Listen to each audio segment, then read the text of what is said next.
बच्चों स्वागत करते हैं आप सभी का एक बार फिर से हमारे YouTube चैनल यस केमिस्ट्री पर। और इनऑर्गेनिक के एक इम्पॉर्टेंट सब्जेक्टिव के सेक्शन में आप सभी का पेपर चल रहा है। उम्मीद करते हैं कि जो भी पेपर आपने दिया है वो सब बढ़िया जा रहा होगा और केमिस्ट्री का भी पेपर यकीनन बढ़िया जाएगा।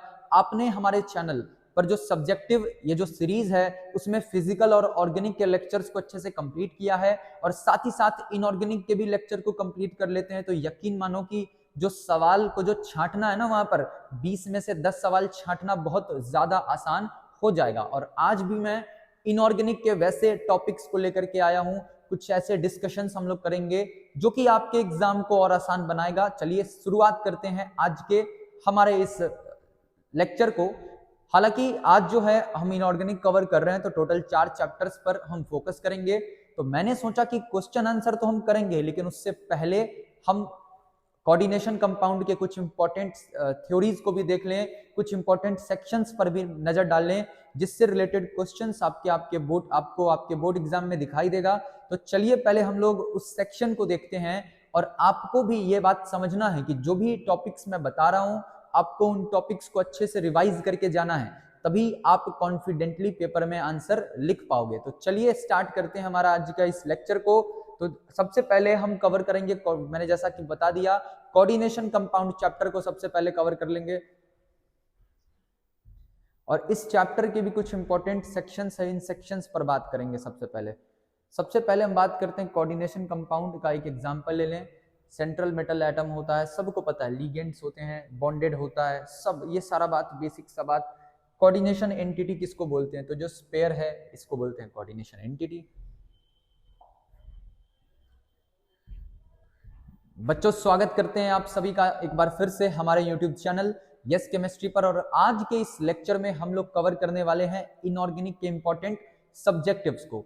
आप सभी का पेपर चल रहा है, उम्मीद करते हैं कि जो पेपर आपका बीत गया वो बढ़िया गया होगा और केमिस्ट्री भी यकीनन बढ़िया ही जाएगा। अगर आपने हमारे टॉप सब्जेक्टिव क्वेश्चंस को देखा है, फिजिकल, ऑर्गेनिक, और इस लेक्चर को डेडिकेटेडली कंप्लीट करते हो तो यकीन मानो भाई कि तुम्हारा जो 20 सवाल में से 10 सवाल चूज करना है सब्जेक्टिव में, वो काम तो बहुत ज्यादा आसान हो जाएगा। और ऑब्जेक्टिव का भी रास्ता कहीं ना कहीं सब्जेक्टिव से जाता है। ऑब्जेक्टिव में भी अगर दिक्कत है तो हमारा जो ऑब्जेक्टिव सीरीज है इस चैनल पर, उस ऑब्जेक्टिव सीरीज को भी हो सके तो देख लो, काफी सारे बच्चे ने उसको कंप्लीट कर लिया है, तो उसके बाद आपको ऑब्जेक्टिव में भी दिक्कत नहीं आएगा। तो चलिए आज के क्लास को हम लोग स्टार्ट करते हैं। तो आज के क्लास में यानी इनऑर्गेनिक में हमारे पास 4 चैप्टर है, coordination compound, P block elements, D and F block elements और मेटलर्जी। तो मैंने सबसे पहले कुछ थ्योरी से रिलेटेड, कोऑर्डिनेशन कंपाउंड के थ्योरी से रिलेटेड कुछ इंपॉर्टेंट पॉइंट्स हैं, मैं पहले उसको सामने लेकर के आया हूं, क्योंकि कुछ ऐसे पॉइंट्स हैं जो है बेहद आसान, लेकिन आप उसको रिवाइज करके नहीं गए या जो भी बात है वो आपके ध्यान में नहीं रहा तो इससे रिलेटेड सवाल छूट सकता है। तो आइए हम लोग एंटर करते हैं हमारे आज के इस लेक्चर में, जिसमें जो सबसे पहले हम लोग कोऑर्डिनेशन कंपाउंड से रिलेटेड कुछ टर्म्स को समझते हैं। कोऑर्डिनेशन कंपाउंड किसको कहते हैं?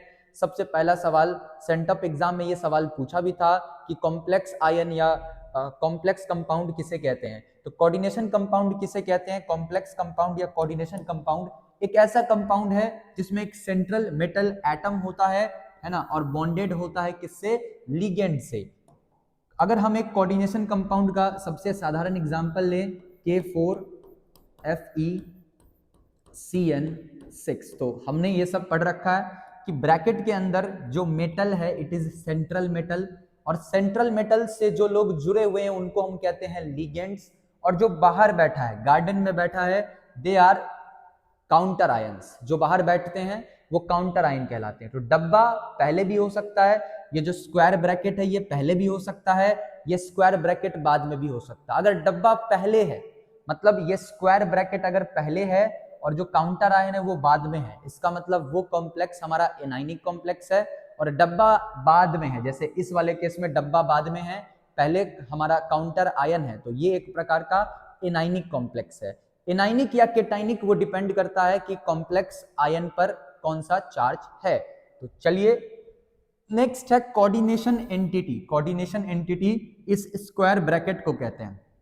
इस स्क्वायर ब्रैकेट में कौन कौन है? सेंट्रल एटम है सर और लिगेंड है। तो ध्यान रखेंगे species inside square bracket, square bracket के अंदर जो भी लोग हैं उनको हम लोग कोऑर्डिनेशन एंटिटी कहते हैं। सेंट्रल मेटल एटम उसको कहते हैं जो लिगेंड से इलेक्ट्रॉन्स एक्सेप्ट करता है। उसके बाद लिगेंड किसको कहते हैं, लिगेंड वैसे एटम्स या मॉलिक्यूल्स हैं जो सेंट्रल मेटल एटम को लोन पेयर डोनेट करते हैं। चलिए ये बेसिक टर्म्स हैं, जो भी बच्चे इस चैप्टर को पढ़े होंगे ये सारा बेसिक टर्म ऑलरेडी उन्हें पता होगा, और जिनको नहीं भी पता है या जो भूल गए हैं वो फटाफट से उनका रिवाइज हो गया होगा। चलिए आगे अब हम लोग चलते हैं भाई। तो कोऑर्डिनेशन नंबर किसको कहते हैं, तो हमें पता है ये बात कि जो सेंट्रल मेटल एटम है, जो सेंट्रल मेटल एटम है हमारे पास आयरन, और लिगेंड क्या करता है, जो लिगेंड है वो सेंट्रल मेटल एटम को इलेक्ट्रॉन डोनेट करता है। तो किसी भी पार्टिकुलर कॉम्प्लेक्स कंपाउंड में लिगेंड को कितने साइट से इलेक्ट्रॉन्स मिल रहा है उसी को कहते हैं कोऑर्डिनेशन नंबर। तो number of ligand donor atoms directly bonded to central metal atom, उसी को कहते हैं कोऑर्डिनेशन नंबर। और आपके ऑब्जेक्टिव में ये काफी इंपॉर्टेंट सेक्शन है कि कोई कंपाउंड दे देगा और आपको बोलेगा उसमें कोऑर्डिनेशन नंबर निकालिए, हम उस पर भी आगे सवाल करेंगे। नेक्स्ट है कोऑर्डिनेशन स्पेयर। तो कोऑर्डिनेशन स्पेयर किसको कहते हैं, तो कोऑर्डिनेशन स्पेयर कहते हैं मेटल और लिगेंड्स को, या कोऑर्डिनेशन एंटिटी को ही कोऑर्डिनेशन स्पेयर भी कहते हैं। काउंटर आयन मैंने ऑलरेडी बता दिया कि ब्रैकेट के बाहर जो बैठता है उसको काउंटर आयन कहते हैं। तो अगर आप ये चैप्टर पढ़ते हो, आप अगर कोऑर्डिनेशन कंपाउंड पढ़ते हो तो सबसे पहले आपको इन सारे टर्म्स के बारे में पता होना ही चाहिए। K4FeCN6 सबको पता होना चाहिए कि कौन सेंट्रल मेटल एटम है वहां पर, कौन काउंटर आयन है वहां पर, कौन लिगेंड है वहां पर, तभी आप प्रॉपर नोमेनक्लेचर भी कर पाओगे। आज हम नोमेनक्लेचर के भी कुछ क्वेश्चंस को करेंगे, नोमेनक्लेचर के सारे रूल्स को एक बार देखेंगे। चलिए आगे चलते हैं। लिगेंड्स के टाइप्स देखिए, 2 मार्क्स में काफी बार पूछता है कि what are unidentate ligands, what are bidentate ligand.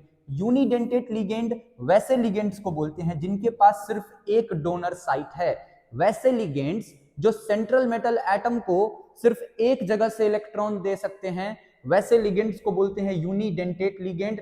जैसे एग्जांपल में हमारे पास दे रखा है अमाइन, हाँ इसको लिगेंड, जब जैसे अमोनिया है लेकिन इसका नाम जब हम लोग लिगेंड में लिखते हैं तो AMMINE अमाइन लिखते हैं, और Cl माइनस है, क्लोराइडो है। उसके बाद बाइडेंटेट लिगेंड वैसे लिगेंड्स को कहते हैं जिसके पास 2 डोनर साइट है। जैसे यहां पर एग्जांपल दे रखा है बाइडेंटेट का En और C2O4 2 माइनस, ठीक है। एक है इथाइलिन डाइअमाइन और दूसरा है ऑक्जेलेटो। इथाइलिन डाइअमाइन का जो कह सकते हैं स्ट्रक्चर होता है वो कुछ इस प्रकार होगा, दोनों तरफ NH2 यह है इथाइलिन डाइअमाइन, और ऑक्जेलेटो होता है COO-। तो आप ये चीज देख सकते हो कि यहाँ पर ये नाइट्रोजन इलेक्ट्रॉन डोनेट कर सकता है सेंट्रल मेटल एटम को, और ये वाला भी नाइट्रोजन अपना लोन पेयर डोनेट कर सकता है। टोटल 2 डोनर साइट है। तो En जो है वो बाइडेंटेट लिगेंड है, वहीं ऑक्जेलेटो OX से इसको डिनोट करते हैं ऑक्जेलेटो को। ऑक्जेलेटो में भी 2 ऑक्सीजन है डोनर साइट्स, और ये एक प्रकार का बाइडेंटेट लिगेंड है, याद रखेंगे इस चीज को। बाकी हमें अलग अलग लिगेंड्स पर चार्ज भी याद रखना होता है। जैसे En पर कोई चार्ज नहीं है, En न्यूट्रल है तो चार्ज बराबर 0, लेकिन ऑक्जेलेटो पर कितना चार्ज है, तो चार्ज जो है वो -2 के इक्वल हो जाएगा। तो बिहार बोर्ड में आंसर लिखने के लिए या बिहार बोर्ड के प्रश्नों का जवाब देने के लिए आपको बहुत कम लिगेंड्स के बारे में जानना होता है। बहुत सारे तो ऐसे लिगेंड्स होते हैं जिनका नाम हमें पहले से पता होता है। उसके बाद पॉलीडेंटेट लिगेंड वैसे लिगेंड को कहते हैं जिनके पास 2 डोनर साइट से ज्यादा डोनर साइट होगा, उनको पॉलीडेंटेट लिगेंड कहते हैं। और पॉलीडेंटेट लिगेंड के दुनिया में जो हेक्साडेंटेट है, हेक्साडेंटेट लिगेंड है, वो काफी फेमस है। और हेक्साडेंटेट लिगेंड में हम एक ही पढ़ते हैं EDTA4-, इथाइलिन डाइअमाइन टेट्रा एसीटेटो, है ना, गलत लिख दिया, EDTA4-, इथाइलिन डाइअमाइन टेट्रा एसीटेटो। इसका भी स्ट्रक्चर आप देख लो, क्योंकि आपको पता होना चाहिए कि EDTA4- पे तो चार्ज तो पता चल रहा है 4- है, लेकिन कौन कौन डोनर एटम्स हैं कुछ नहीं पता। कॉपी में तो लिखा है बट आप रिवाइज किए हो नहीं किए हो, तो मैं आपको बता दे रहा हूं। इथाइलिन से याद रखोगे इथ से 2 कार्बन, डाई अमाइन से याद रखोगे, है ना, डाई अमाइन से याद रखोगे कि यहाँ भी नाइट्रोजन और यहाँ भी नाइट्रोजन, इथाइलिन डाई अमाइन और टेट्रा एसीटेटो, तो एसीटेट आयन 4 बार, 2 इधर और 2 इधर, तो यही है इथाइलिन डाइअमाइन टेट्रा एसीटेटो। तो आप देख पा रहे हो कि यहाँ पर डोनर एटम नाइट्रोजन है, इधर 2 ऑक्सीजन है, यहाँ पर भी नाइट्रोजन है और इधर 2 ऑक्सीजन है, मतलब EDTA4- में 2 नाइट्रोजन के एटम है डोनेटर और 4 ऑक्सीजन के एटम है डोनेटर, आप इसको याद रखेंगे। और EDTA4- कौन सा लिगेंड है, तो हेक्साडेंटेट लिगेंड है, इसके पास टोटल 6 साइट होता है इलेक्ट्रॉन डोनेट करने का। अब नेक्स्ट डेफिनेशन पर आते हैं, मैं फिर से कह रहा हूं यूनिडेंटेट रटना नहीं है, वैसे ligands which has only 1 donor site, उसके बाद bidentate those ligands which have 2 donor site, polydentate more than 2, ambidentate ligand किसको कहते हैं, एम्बी का मतलब होता है बोथ, तो एम्बीडेंटेट लिगेंड का मतलब वैसे लिगेंड्स जिसके पास 2 डोनर साइट हैं लेकिन एक टाइम पर कोई एक ही डोनर साइट इलेक्ट्रॉन डोनेट करता है। जैसे एग्जांपल के तौर पर हमारे पास है Cn, तो मैं बता रखा हूं कि Cn में नाइट्रोजन भी इलेक्ट्रॉन डोनेट कर सकता है, कार्बन भी इलेक्ट्रॉन डोनेट कर सकता है, लेकिन जब नाइट्रोजन डोनेट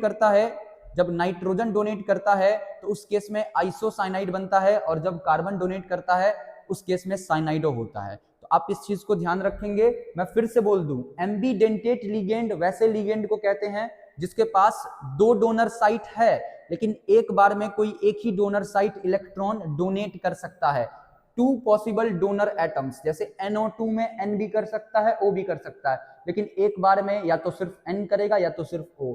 HCl में सल्फर भी कर सकता है, नाइट्रोजन भी कर सकता है, तो ध्यान रखेंगे। आइए, किलेट लिगेंड किसको बोलते हैं, तो वैसे लिगेंड्स जो किलेट रिंग बनाए। किलेट रिंग क्या है, तो किलेट रिंग मोनोडेंटेट लिगेंड, यानी वैसे लिगेंड जो सिर्फ एक साइड से डोनेट करते हैं वो किलेट रिंग नहीं बनाता है। देखिए मैं किलेट रिंग क्या है वो आपको समझा देता हूं। तो किलेट रिंग जो लिगेंड बनाएंगे उन्हीं को बोल देंगे किलेटिंग लिगेंड। मान लीजिए मेरे पास कोई सेंट्रल मेटल एटम है और कोई बाइडेंटेट लिगेंड है, लेट्स टेक एग्जांपल ऑक्जेलेटो है, तो ऑक्जेलेटो कितने साइड से इलेक्ट्रॉन डोनेट कर सकता है, 2 साइड से, तो एक साइड से किया और दूसरे साइड से भी किया, तो जब ऑक्जेलेटो 2 साइड से मेटल को इलेक्ट्रॉन देगा तो यहां पर एक रिंग का फॉर्मेशन हो जाएगा और इसी रिंग को हम कहते हैं किलेट रिंग। तो किलेट लिगेंड्स वैसे लिगेंड्स को कहते हैं जो ये रिंग बनाए। तो सब कोई मतलब सिवाय मोनोडेंटेट या यूनिडेंटेट लिगेंड के सारे लिगेंड्स किलेट रिंग बना सकते हैं। जो 3 साइड से डोनेट करेंगे वो भी बना सकते हैं, जो 4 साइड से डोनेट करेंगे वो भी बना सकते हैं, लेकिन वैसे लिगेंड्स जो एक ही साइड से, मान लीजिए कोई मेटल है और कोई लिगेंड एक ही साइड से मेटल को इलेक्ट्रॉन डोनेट करेगा तो कभी ऐसा रिंग का फॉर्मेशन नहीं होगा। तो आपको ये बात भूलना नहीं है, किलेट लिगेंड्स वैसे लिगेंड्स को बोलते हैं जो किलेट रिंग बनाता है सेंट्रल मेटल एटम के साथ। चलिए नेक्स्ट, डेंटिसिटी किसको कहते हैं, डेंटिसिटी का मतलब होता है कि कोई भी लिगेंड कितने साइड से इलेक्ट्रॉन दे सकता है। जैसे अभी मैं बताया ना कि अगर हम बात करें EDTA4- की, तो EDTA4- 6 साइड से इलेक्ट्रॉन दे सकता है, मतलब EDTA4- का डेंटिसिटी कितना हो जाएगा, 4 हो जाएगा। तो डेंटिसिटी को हम लोग डिफाइन कर सकते हैं number of sites by which a ligand can donate electrons to central metal atom. चलिए आगे चलते हैं। नेक्स्ट पॉइंट है IUPAC नोमेनक्लेचर, मतलब हम किसी भी पार्टिकुलर कोऑर्डिनेशन कंपाउंड, जैसे मैंने एग्जांपल लिया था अभी K4FeCN6, किसी भी पार्टिकुलर कोऑर्डिनेशन कंपाउंड का नोमेनक्लेचर कर सकते हैं। नोमेनक्लेचर के कुछ नियम हैं, तो अभी तो बहुत डिटेल में चर्चा नहीं करेंगे, लेकिन मैं एक बार आपको सारा पॉइंट बता देता हूं। देखिए सबसे पहले केटायन का नाम लिखते हैं, मतलब जो पहले दिखता है उसका नाम लिखते हैं। काउंटर आयन पहले दिखा तो काउंटर आयन का नाम, अगर ये बॉक्स पहले दिखता, अगर कॉम्प्लेक्स आयन पहले दिखता तो पहले कॉम्प्लेक्स आयन का नाम लिखते हैं। अब कभी भी कॉम्प्लेक्स आयन का नाम लिखेंगे तो पहले लिगेंड का नाम लिखाता है, फिर सेंट्रल एटम का नाम लिखाता है। न्यूट्रल लिगेंड्स के लास्ट में कुछ ऐसा खास नहीं लगाते हैं, जैसे हमारे पास, जैसे फॉर एग्जांपल NH3 का होता है अमाइन, AMMINE। वाटर का नाम हो जाएगा एक्वा। जो एनाइनिक लीगेंड है, मतलब निगेटिव चार्ज वाले लीगेंड है, उसके नाम के लास्ट में आइडो लग जाता है, तो क्लोरीन, क्लोराइडो, उसके बाद साइनाइड का साइनाइडो। मेटल का ऑक्सीडेशन स्टेट को रोमन नंबर में लिखना पड़ता है। एनाइनिक कॉम्प्लेक्स अगर है तो मेटल के लास्ट में 8 लगाना पड़ेगा, मतलब जो बॉक्स है, जो हमारा कॉम्प्लेक्स है, अगर वो निगेटिव चार्ज वाला कॉम्प्लेक्स है तो मेटल के नाम के आखिरी में 8 लगाना पड़ता है। तो नियम सब तभी समझ में आएगा आपको जब आप आराम से समय देकर के पढ़ोगे, लेकिन समय आपके पास है नहीं। तो वैसे बच्चे जो पहले नोमेनक्लेचर पढ़ रखे हैं इसका, उनके लिए काम आसान होने वाला है। तो चलिए आइए, कुछ और भी बात है। कुछ ऐसे मेटल्स होते हैं जिसका लैटिन नेम का इस्तेमाल करते हैं जब वो एनाइनिक कॉम्प्लेक्स बनाते हैं तब, जैसे आयरन, आयरन का हो जाएगा फेरेट, सिल्वर का हो जाएगा आर्जेंटेट, गोल्ड का हो जाएगा ऑरेट, लीड, लीड का फॉर्मूला क्या होता है ना, लीड, लीड का हो जाएगा प्लम्बेट, प्लम्बेट, और टिन का क्या हो जाएगा स्टेनेट। ये सब इनके लैटिन नेम से लिया गया। तो अगर ये सारे मेटल्स अवेलेबल हैं एनाइनिक साइट पर तो हम आयरन नहीं लिखेंगे, हम वहां पर फेरेट लिखेंगे। सिल्वर आर्जेंटेट, गोल्ड ऑरेट, लीड प्लम्बेट और टिन का स्टेनेट लिखेंगे। तो जब हम सवाल पर जाएंगे तभी आप इसको बेहतर तरीके से समझ पाइएगा। चलिए, तो हम लोग कुछ सवाल करते हैं नोमेनक्लेचर का। सबसे पहले मान लीजिए हम लोग इसी कंपाउंड का नोमेनक्लेचर करते हैं, K4FeCN6। चलिए ध्यान से समझिएगा। देखिए, सबसे पहले हमें लिगेंड्स पर कितना चार्ज है ये पता होना ही चाहिए, तभी हम ऑक्सीडेशन नंबर निकाल पाएंगे। तो सबसे पहले आयरन का ऑक्सीडेशन नंबर निकालते हैं। 1 पोटेशियम पर +1 होता है, 4 पोटेशियम पर +4। आयरन का नहीं पता, X मान लो। 1 साइनाइड पर -1 चार्ज, तो 6 साइनाइड पर -6 चार्ज, टोटल 0 के इक्वल कर दो, तो X बराबर आ गया +2। इसका नाम कैसे लिखेंगे? तो सबसे पहले हमने सीखा है कि केटायन का नाम सबसे पहले लिखते हैं। तो केटायन में काउंटर आयन है, जो पहले आता है वही केटायन होता है।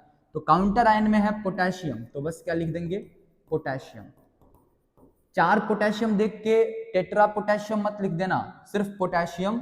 उसके बाद अब इस बॉक्स का नाम लिखेंगे। तो बॉक्स के अंदर जब एंटर करते हैं तो पहले लीगेंड का नाम लिखते हैं, फिर सेंट्रल मेटल एटम का। लीगेंड तो है साइनाइडो, कितना है 6 है, तो अंदर हो जाएगा नाम 6 के लिए हेक्सा साइनाइडो। और Fe क्या आयरन एनायन के साइड है? हाँ, तो आयरन का नाम फेरेट लिखेंगे। तो हेक्सा साइनाइडो क्या हो जाएगा फेरेट। और सेंट्रल मेटल एटम का ब्रैकेट में उसका ऑक्सीडेशन नंबर रोमन में लिखेंगे, जो कि +2 है, तो 2 है ना।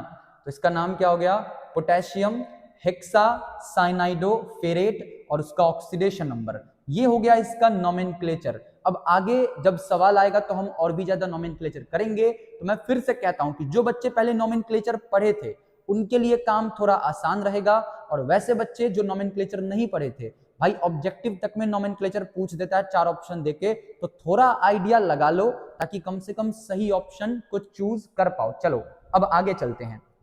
वर्नर्स थ्योरी क्या कहता है? देखो, वर्नर्स, इसमें 2 थ्योरी इंपॉर्टेंट है, एक वर्नर्स थ्योरी, एक crystal field theory. Werner's theory कहता है कि जितने भी कोऑर्डिनेशन कंपाउंड्स होते हैं उनके पास 2 प्रकार का वैलेंसी होता है। एक प्राइमरी वैलेंसी जो कि ऑक्सीडेशन नंबर है, दूसरा सेकेंडरी वैलेंसी जिसको कोऑर्डिनेशन नंबर कहते हैं। और एक और पॉइंट कम से कम याद रखना कि सेकेंडरी वैलेंसी जिम्मेदार होता है किसी भी कॉम्प्लेक्स कंपाउंड के शेप के लिए। किसी भी कॉम्प्लेक्स कंपाउंड के शेप के लिए कौन जिम्मेदार होता है? Secondary valency. और सेकेंडरी वैलेंसी क्योंकि कोऑर्डिनेशन नंबर को कहते हैं, और कोऑर्डिनेशन नंबर रिलेटेड होता है लिगेंड से, लिगेंड पे डिपेंड करता है। तो हम कह सकते हैं कि सेकेंडरी वैलेंसी को सेटिस्फाई कौन करता है? लिगेंड्स। मैं फिर से कह रहा हूं, यह सवाल 5 नंबर में भी पूछा है, तो 5 नंबर के लिए भी रेडी हो जाना। क्रिस्टल फील्ड थ्योरी से पहले वर्नर्स थ्योरी हम लोग पढ़ते हैं। वर्नर्स थ्योरी क्या कहता है? सबसे पहले कहता है कि जितने भी कोऑर्डिनेशन कॉम्प्लेक्सेस हैं उनके पास 2 प्रकार का वैलेंसी होता है, primary valency, secondary valency. Primary valency oxidation number को कहते हैं, सेकेंडरी वैलेंसी कोऑर्डिनेशन नंबर को कहते हैं। फिर सेकेंडरी वैलेंसी को सेटिस्फाई करता है लिगेंड्स, क्योंकि कोऑर्डिनेशन नंबर के लिए रिस्पॉन्सिबल होता है लिगेंड्स। और नेक्स्ट पॉइंट की सेकेंडरी वैलेंसी ही जिम्मेदार होता है किसी भी कॉम्प्लेक्स के शेप के लिए। ठीक है, चलिए, तो ये था हमारा वर्नर्स थ्योरी। अब हम लोग आगे चलते हैं नेक्स्ट।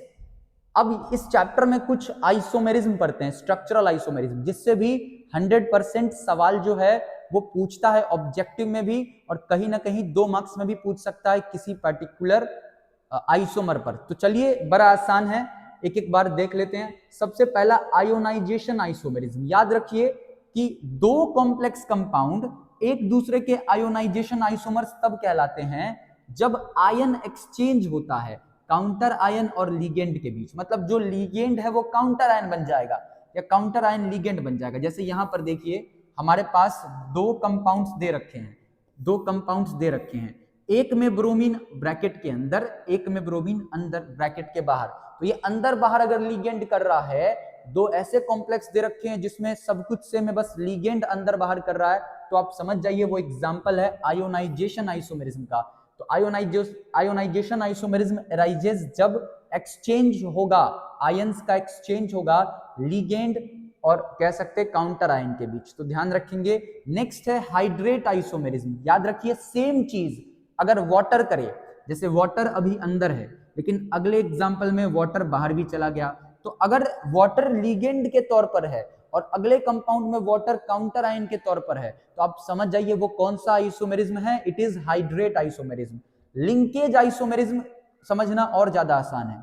लिंकेज आइसोमेरिज्म तभी शो होगा जब किसी कंपाउंड के पास एम्बीडेंटेट लीगेंड है, मतलब वैसा लीगेंड है जो 2 साइड से इलेक्ट्रॉन डोनेट कर सकता है। तो मैं एग्जांपल से ही समझा देता हूं, ज्यादा आसान रहेगा। देखिए मेरे पास 2 कॉम्प्लेक्स है, एक में NO2 है, सब कुछ सेम है, बस एक में NO2 है और एक में ONO है। मतलब एक में अगर नाइट्रोजन डोनेट कर रहा है इलेक्ट्रॉन तो दूसरे में ऑक्सीजन कर रहा है। मैं क्या कह रहा हूं, मैं कह रहा हूं कि NO2 एक एम्बीडेंटेट लीगेंड है, मतलब नाइट्रोजन भी डोनेट कर सकता है, ऑक्सीजन भी। तो एक कॉम्प्लेक्स में नाइट्रोजन करे और एक कॉम्प्लेक्स में ऑक्सीजन करे, तो दोनों कॉम्प्लेक्स आपस में कौन से आइसोमेरिज्म कहलाते हैं, लिंकेज आइसोमेरिज्म कहलाते हैं। ठीक है, नेक्स्ट है कोऑर्डिनेशन आइसोमेरिज्म। कोऑर्डिनेशन आइसोमेरिज्म सबसे पहले वैसे कॉम्प्लेक्स कंपाउंड ही शो करेंगे जिनके पास 2 कोऑर्डिनेशन पेयर होगा। जैसे यहां पर देखिए कोबाल्ट NH3 है 6, उसके बाद क्रोमियम CN6, लेकिन यहां पर जो अगला कंपाउंड है उसमें लीगेंड्स का एक्सचेंज हो गया। मतलब कोबाल्ट के पास चला गया साइनाइडो और क्रोमियम के पास चला गया अमाइन। तो इस प्रकार के आइसोमेरिज्म को हम लोग कोऑर्डिनेशन आइसोमेरिज्म कहते हैं। मतलब सबसे पहले तो ये समझिए कि कोऑर्डिनेशन आइसोमेरिज्म शो करने के लिए जो हमारा कॉम्प्लेक्स कंपाउंड होना चाहिए वो 2 ब्रैकेट वाला होना चाहिए, और उसमें भी दोनों का जो सेंट्रल मेटल एटम है उसके बीच लीगेंड का लेन देन चल रहा है। वैसे आइसोमेरिज्म को हम लोग कहते हैं कोऑर्डिनेशन आइसोमेरिज्म। मैं फिर से बता रहा हूं, ये चैप्टर इनऑर्गेनिक का सबसे इंपॉर्टेंट चैप्टर है, इसीलिए मैं इसके कुछ थ्योरी वाले सेक्शन को भी आपके लिए कवर कर दे रहा हूं ताकि सवाल करना क्या हो जाए, आपके लिए काफी आसान हो जाए। चलिए अब ज्योमेट्री और हाइब्रिडाइजेशन पे भी बात करेंगे। तो कुछ पॉइंट आप याद रखिए कि कोऑर्डिनेशन नंबर अगर 6 है तो कंपाउंड हमेशा ऑक्टाहेड्रल होगा और उसका हाइब्रिडाइजेशन D2sp3 या sp3d2 होगा। कोऑर्डिनेशन नंबर 4 में 2 केस बन जाता है, स्क्वायर प्लेनर का और टेट्राहेड्रल का।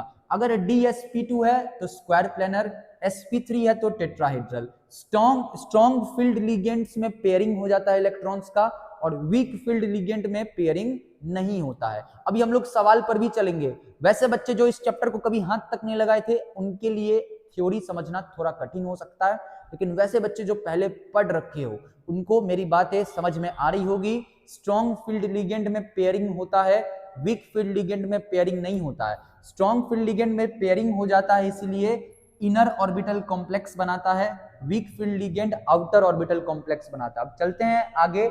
अब क्रिस्टल फील्ड थ्योरी क्या कहता है जरा समझिएगा।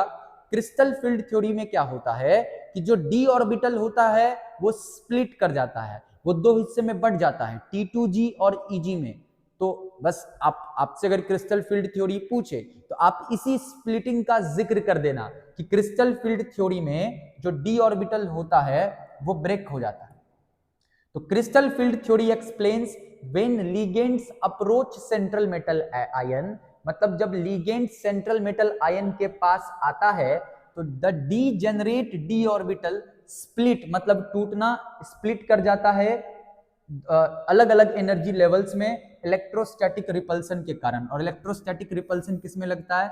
लिगेंड्स के इलेक्ट्रॉन में और डी ब्लॉक के डी सबसेल के इलेक्ट्रॉन में। अब ये जो स्प्लिटिंग होता है डी ऑर्बिटल का, वही जिम्मेदार होता है कलर के लिए या फिर मैग्नेटिक बिहेवियर के लिए, है ना, इन सब चीजों के लिए।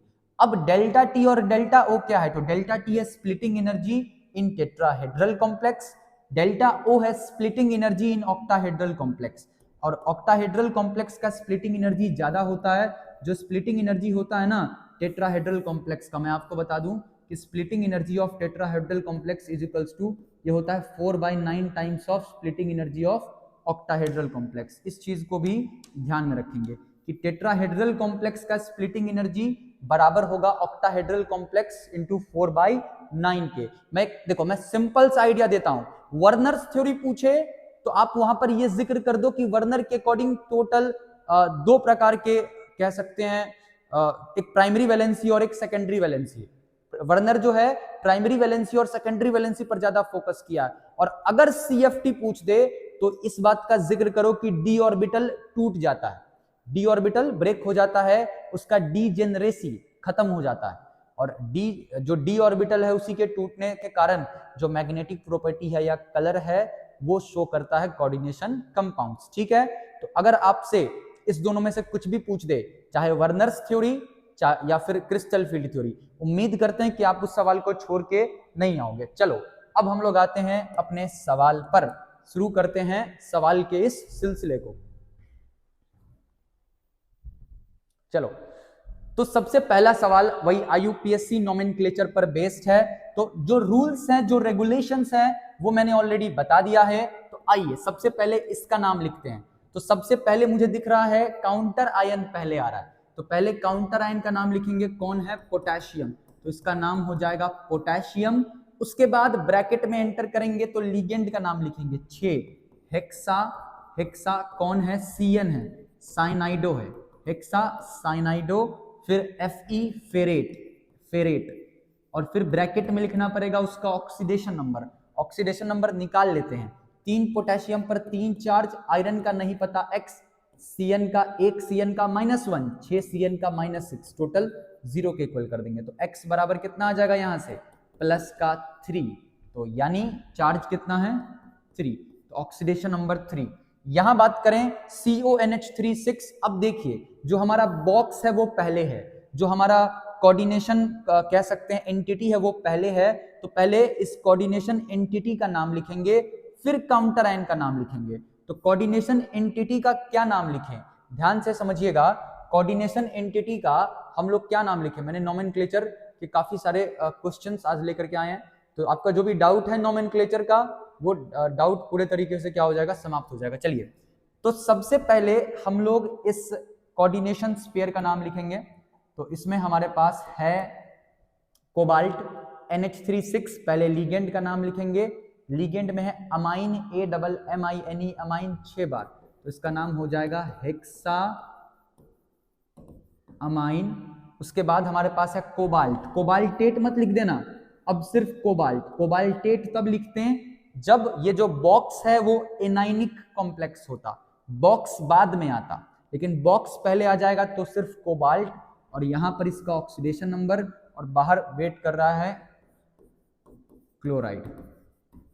ठीक है, अब ऑक्सीडेशन नंबर में निकाल लेते हैं। कोबाल्ट का नहीं पता, X plus NH3 neutral ligand 0, 1 chlorine पर -1, 3 क्लोरीन पर -3, टोटल 0 के इक्वल। तो X बराबर +3 आ गया, यानी ब्रैकेट में 3। क्लियर, आ जाओ नेक्स्ट। तो मैं फिर से कह रहा हूं, यहां भी हमारा जो कह रहे हैं बॉक्स वो पहले है। तो ऑक्सीडेशन नंबर निकालते हैं कोबाल्ट का X। NH3 पर कोई चार्ज नहीं, 0, क्लोरीन का -1, 2 क्लोरीन का -2, टोटल चार्ज 0। तो यहाँ पर X बराबर आ गया प्लस का 3। अब सबसे पहले हमारे पास अमाइन भी है, हमारे पास क्लोराइडो भी है। तो हम सबसे पहले यहाँ पर अल्फाबेटिकल ऑर्डर को फॉलो करते हुए अमाइन को लिखेंगे। 5 है तो 5 का हो जाएगा पेंटा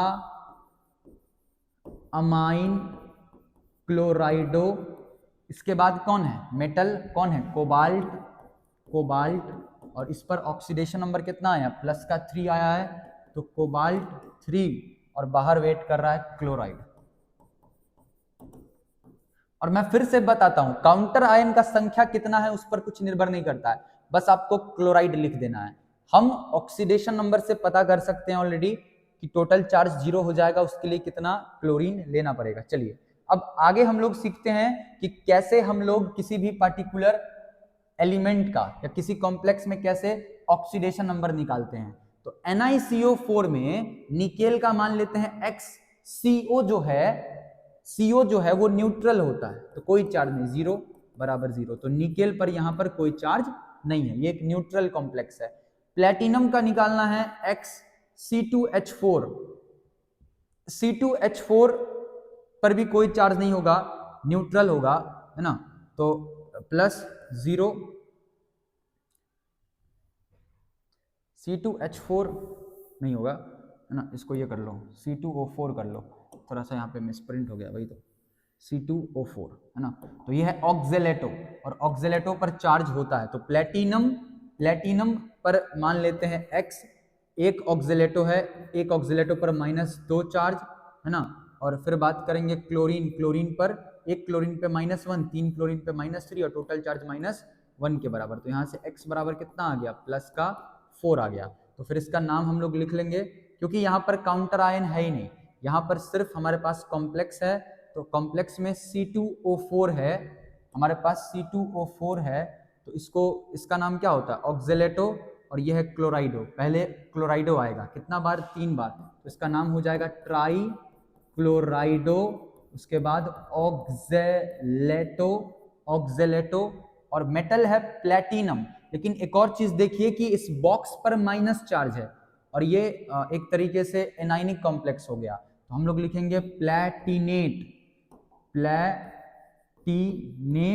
और फिर ब्रैकेट में जो भी चार्ज आया है +4, तो ब्रैकेट में 4 लिख देंगे। क्लियर है बात? चलिए, अच्छा नोमेनक्लेचर भी मैं इसका कर दिया आपके लिए, बाकी सिर्फ ऑक्सीडेशन नंबर निकालना है हमें। आयरन का निकालना है, तो 4 पोटेशियम का +4, आयरन का मान लेते हैं X, 1 CN पर -1, 6 CN पे -6 इक्वल्स 0 कर देंगे, तो X बराबर कितना आ जाएगा यहाँ से +2, तो आयरन का ऑक्सीडेशन नंबर +2 है। यहाँ पर 3 पोटेशियम है, तो 3 पोटेशियम का मान लेंगे 3, प्लस क्रोमियम का नहीं पता X, एक C2O4 पर चार्ज होता है -2, तो 3 C2O4 पर चार्ज कितना हो जाएगा, -6 = 0, तो X बराबर यहाँ भी कितना आ जाएगा, +3। मैं आपको फिर से कह दे रहा हूं कि आपको लिगेंड्स के चार्ज पता होने चाहिए, कम से कम ऑक्जेलेटो पर याद रखो CO- पर -2 चार्ज होता है, ये इंपॉर्टेंट है काफी। चलो उसके बाद जैसे H2O हो गया, NH3 हो गया, ये सब न्यूट्रल है, CO न्यूट्रल है, इन पर कोई चार्ज नहीं है। आगे चले तो अब हमारे पास जो सवाल है वो सवाल है, which of the following transition metal ion is diamagnetic. तो डायामैग्नेटिक कैसे पता करते हैं, तो डायामैग्नेटिक का 2 केस होता है, या तो D0 हो, मतलब D में कोई इलेक्ट्रॉन नहीं हो, या फिर पूरे तरीके से भरा हुआ हो, या तो क्या हो, हमारे पास D10 हो। तो इसमें से कौन D0 या D10 है, तो आपको इलेक्ट्रॉनिक कॉन्फ़िगरेशन लिखना पड़ेगा। तो मैं आपको यहाँ पे डायरेक्ट बता देता हूँ कि जो Zn2+ है, जिंक 2+ है, तो जिंक 2+ में अगर मैं बात करूं जिंक की, तो जिंक का एटॉमिक नंबर होता है 30, और 30 तो इलेक्ट्रॉनिक कॉन्फ़िगरेशन हो जाएगा आर्गन 4s2 3d10। और अगर जिंक 2+ है तो जिंक 2+ का क्या हो जाएगा, जिंक 2+ के लिए आपको पता होगा कि 4s में ही सबसे पहले इलेक्ट्रॉन आता भी पहले 4s में है, जाता भी 4s से है, तो ये हो जाएगा Ar, 2 इलेक्ट्रॉन निकल जाएगा, ये बन जाएगा 4s0 3d10, तो 3d10 इलेक्ट्रॉनिक कॉन्फ़िगरेशन है। तो आप इससे ये बात समझ सकते हो कि जो हमारा जिंक 2+ है वही क्या है, वही है डायामैग्नेटिक, जिंक 2+ डायामैग्नेटिक, बाकी सब नहीं है। देखिए बात करें कॉपर का, तो कॉपर का 27, तो D0 या D10 बनेगा नहीं, निकेल +2 भी नहीं होगा, कोबाल्ट +2 भी नहीं होगा। तो आप इलेक्ट्रॉनिक कॉन्फ़िगरेशन लिख के पता कर सकते हो। सर D10 क्यों है डायामैग्नेटिक, क्योंकि भाई तुम D10 इलेक्ट्रॉनिक कॉन्फ़िगरेशन लिख के देख लो, एक भी अनपेयर्ड इलेक्ट्रॉन नहीं बचेगा, है ना। 1 2 3 4 5 6 7 8 9 10, तो D10 में एक भी अनपेयर्ड इलेक्ट्रॉन नहीं है, इसीलिए D10 डायामैग्नेटिक नेचर शो करता है। बाकी सबका इलेक्ट्रॉनिक कॉन्फ़िगरेशन आप लिख के देख लो, सब में कुछ ना कुछ अनपेयर्ड इलेक्ट्रॉन बचेगा। नेक्स्ट है एक्सप्लेन इफेक्टिव एटॉमिक नंबर। सुनिए, किसी भी कॉम्प्लेक्स कंपाउंड के अंदर जो इफेक्टिव एटॉमिक नंबर होता है, इसका मतलब होता है कि सेंट्रल मेटल एटम के आसपास कितने इलेक्ट्रॉन्स हैं। तो इसको निकालने का एक फॉर्मूला है। तो अभी यहाँ पर डेफिनेशन पूछा है, EAN total number of electrons around central metal atom. Central metal atom के इर्द गिर्द टोटल कितने इलेक्ट्रॉन्स हैं, उसी को हम लोग कहते हैं EAN। अब EAN निकालने का फॉर्मूला होता है, इफेक्टिव एटॉमिक नंबर निकालने का फॉर्मूला होता है Z माइनस ऑक्सीडेशन, मतलब Z में से ऑक्सीडेशन नंबर को घटा दीजिए प्लस 2 इंटू कोऑर्डिनेशन नंबर। मतलब ऑक्सीडेशन नंबर को एटॉमिक नंबर से घटा दीजिए और कोऑर्डिनेशन नंबर को डबल करके प्लस कर दीजिए, क्योंकि ऑक्सीडेशन नंबर के बढ़ने से जितना ऑक्सीडेशन नंबर बढ़ता है उतना इलेक्ट्रॉन जाता है, और कोऑर्डिनेशन नंबर के बढ़ने से इलेक्ट्रॉन आता है। एक कोऑर्डिनेशन नंबर बढ़ने से 2 इलेक्ट्रॉन आता है, एक तो खुद का होता है मेटल का और दूसरा सामने वाला डोनेट करता है। चलिए, अब यहाँ पे EAN हमें निकालना है कोबाल्ट का। तो हम लोग सबसे पहले यहाँ पर बात कर लेते हैं कोबाल्ट की। अगर बात करें, है ना, कोबाल्ट की अगर बात करें तो इसका Z बराबर कितना होता है, 27 होता है। हाँ, Z बराबर 27 होता है। उसके बाद और क्या क्या पता करना है, इसका ऑक्सीडेशन नंबर पता करना है कोबाल्ट का। तो कोबाल्ट पर चार्ज नहीं पता, X इथाइलिन डाइअमाइन न्यूट्रल, एक क्लोरीन पर -1, 2 क्लोरीन पे -2, और टोटल चार्ज +1 के इक्वल दे रखा है। X बराबर कितना आ जाएगा, प्लस का 1 आ जाएगा। ठीक है, तो ऑक्सीडेशन नंबर हमें पता चल गया है, कोबाल्ट पर चार्ज है +1, और फॉर्मूला क्या था EAN का। EAN निकालने का फॉर्मूला है sir Z minus oxidation plus 2 into coordination. Coordination number पता करते हैं, आइए कोऑर्डिनेशन नंबर कैसे पता करते हैं। तो हमारे पास है COENCl2 और हमें इसका कोऑर्डिनेशन नंबर पता करना। तो कोऑर्डिनेशन नंबर पता करने का सिंपल तरीका देखिए, EN जो है ये बाइडेंटेट लिगेंड है। तो एक EN सेंट्रल मेटल एटम को कितने जगह से टच कर रहा होगा, 2 जगह से। क्लोरीन मोनोडेंटेट लिगेंड है, एक क्लोरीन एक जगह से टच करता है, 2 क्लोरीन 2 जगह से। तो टोटल 2 + 2 कितना हो गया, 4। तो कोऑर्डिनेशन नंबर कितना है, 4। बस वैल्यू पुट कर दो, बस वैल्यू पुट कर दो, EAN बराबर हो जाएगा Z बराबर है 27, Z minus oxidation plus 2 into coordination, है ना। तो ये हो जाएगा 27 - 1 26, 4 दूनी 8, कितना हो जाएगा 26 - 8 कितना हो जाएगा 18। तो EAN कितना आ गया, 18 आ गया। तो किसी भी पार्टिकुलर कॉम्प्लेक्स का आपसे EAN पूछ सकता है। सिंपल सा फॉर्मूला याद रखो, जो भी सेंट्रल मेटल एटम है उसके एटॉमिक नंबर में से उसके ऑक्सीडेशन नंबर को घटा के कोऑर्डिनेशन नंबर को डबल करके ऐड कर दो। चलिए अगले सवाल पर चलते हैं। अगला सवाल कह रहा है टेट्रा, यहां पर हमारे पास IUPAC नेम दे रखा है, और IUPAC नेम की मदद से हमें क्या करना है, उसका फॉर्मूला लिखना। आ जाइए, टेट्रा अमीनो। तो टेट्रा अमीनो का मतलब है अमीनो NH2 4 बार, उसके बाद एक्वा मतलब वाटर, क्लोराइडो, अच्छा क्लोराइडो भी है मतलब लीगेंड के ही तौर पर क्लोरीन भी है, फिर कोबाल्ट, तो मेटल के तौर पर कौन है, कोबाल्ट, और कह रहा है कोबाल्ट 3 है, मतलब कोबाल्ट पर कितना चार्ज है, प्लस का 3 चार्ज है। और बाद में आ रहा है क्लोराइड, मतलब बाहर कौन वेट कर रहा है, इन सब के बाहर कौन वेट कर रहा है, क्लोरीन। लेकिन अभी हमें यह नहीं पता चला क्लोरीन कितना होगा, 1 होगा, 2 होगा, 3 होगा, 4 होगा। उसको पता करने के लिए हमें इस बॉक्स पर चार्ज पता करना पड़ेगा। तो हमें पता चल चुका है ऑलरेडी कि कोबाल्ट पर +3 का चार्ज है। NH2 अमाइन, अमाइन पर अगर बात करें NH2 पर, तो अमाइडो की बात करें तो एक अमीनो पर जो चार्ज होता है वो -1 के बराबर होता है, और एक अमीनो पर -1 के बराबर चार्ज होगा भाई, तो 4 अमीनो पर कितना हो जाएगा, -4 के बराबर हो जाएगा। वाटर पर कोई चार्ज नहीं, 0, एक क्लोरीन पर -1 चार्ज। इसको सॉल्व कर लो तो टोटल चार्ज कितना आ जाएगा, -2। तो बॉक्स पर अगर टोटल -2 चार्ज है, कुछ गलत कर रहे हैं क्या,